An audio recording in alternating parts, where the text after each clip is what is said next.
Zach, thank you very much. I'm going to kick it off for our team to present and lead off like Ricky Henderson, hopefully here, and give you guys a little overview of the project. We're really thankful for everyone's thoughtfulness in approaching this big decision on really the land use and really future of the Oakland waterfront.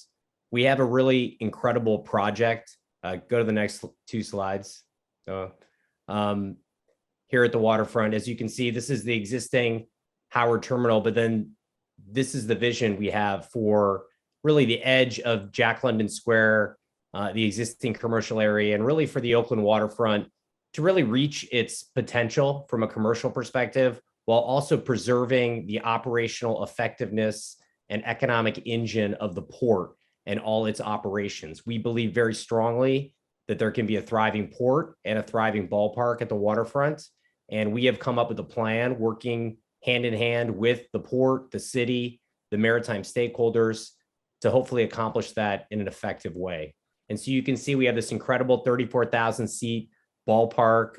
It's actually a little jewel box, same design in terms of the actual bowl seating as Fenway Park, a rooftop park that's going to be open 365 days a year, 18 acres of public open space, which is just going to be an incredible community amenity, housing, including affordable housing, commercial, as well as retail and a performing arts center. So you see, it's just an incredible vision for the waterfront, billions of dollars in private capital. Go to the next slide. No.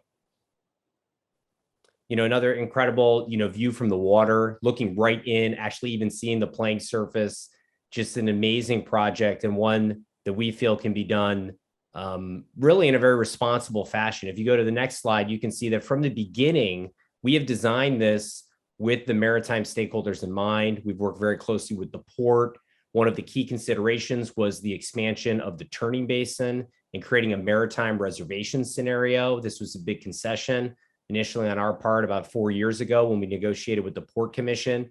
And as you can see, we have a design for an expanded turning basin and one if it's not actually expanded. And either way, our agreements with the port can accommodate that. And we have actually a land plan, if you go to the next slide, that actually demonstrates that. So you see we have kind of a smaller footprint. There's more actually water open space for the larger ships to turn.